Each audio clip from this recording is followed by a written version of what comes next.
ফুডগ্রাফিয়াতে আজকের রেসিপি পনির ভর্তা। প্রথমেই 2 টেবিল চামচ তেল গরম করে নিয়ে তাতে 1 চামচ মতো জিরে ফোড়ন দেব।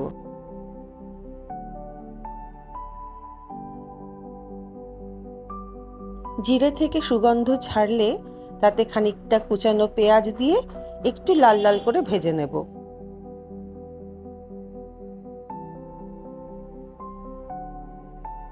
পেঁয়াজ একটু লাল লাল হলে এর মধ্যে আদা, রসুন এবং লঙ্কার পেস্টটা দিয়ে দেব এবং ভালো করে মিশিয়ে দেব যতক্ষণ না পর্যন্ত রসুনের কাঁচা গন্ধ চলে যায় ততক্ষণ আমরা কষাতে থাকব।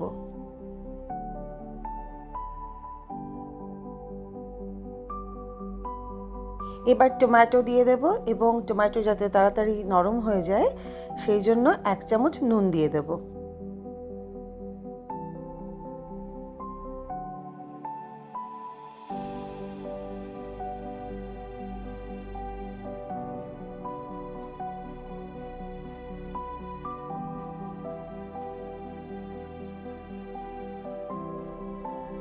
কষানোর সময় মাঝে মাঝে জল দিতে থাকলে গ্রেভি পুড়ে যাওয়ার সম্ভাবনা থাকে না এবং গ্রেভিও খুব ভালো হয়।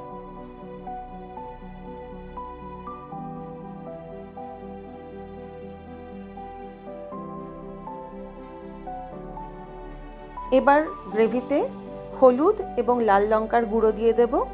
আপনি যদি ঝাল কম খান সেক্ষেত্রে কাশ্মীরি লঙ্কার গুঁড়ো ব্যবহার করতে পারেন।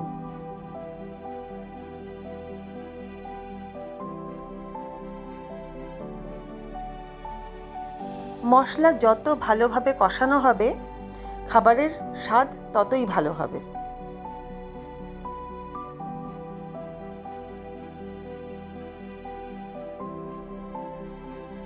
এবার সামান্য মিষ্টি দিয়ে দেবেন।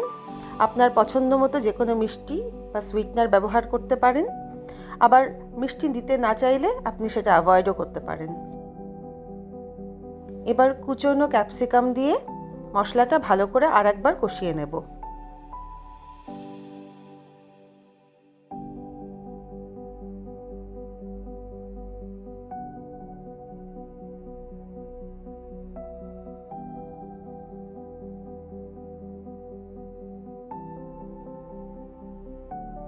ক্যাপসিকাম একটু নরম হলে আমরা বেশ খানিকটা কিচেন কিং মশলা দেব। কিচেন কিং মশলা যদি না থাকে বাড়িতে সেক্ষেত্রে ম্যাগি মশলাও ব্যবহার করা যেতে পারে। এতে কি হয়, স্বাদটা একটু বাড়ে, গন্ধটা একটু অন্যরকম হয়। মশলা ভালো করে মিশিয়ে নেওয়ার পর ঝুড়ো করে রাখা পনির এই মশলার মধ্যে দিয়ে ভালো করে মিশিয়ে নেব।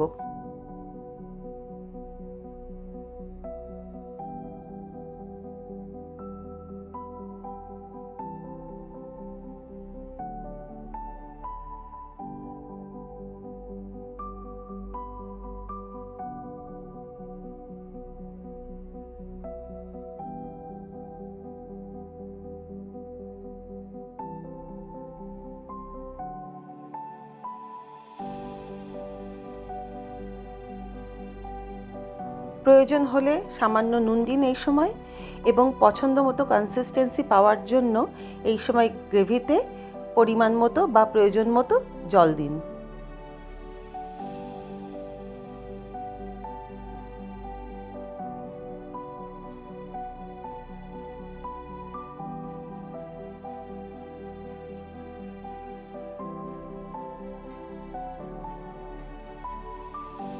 গ্রেভি ভালো করে ফুটে উঠলে 1 চামচ মতন কসুরি মেথি ভালো করে 2 হাতের তালুতে ঘষে নিয়ে গ্রেভিতে দিয়ে দিন। এতে কি হয়, কসুরি মেথির গন্ধটা আরও বেশি ভালো হয়।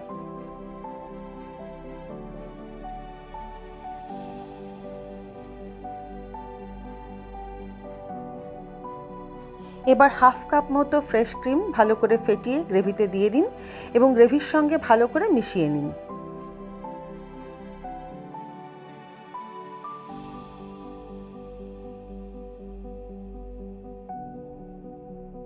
একদম শেষে খানিকটা ধনেপাতা কুচানো এবং 1 টেবিল চামচ মতন মাখন দিয়ে ভালো করে মিশিয়ে নেব এবং আমাদের রান্না শেষ করব।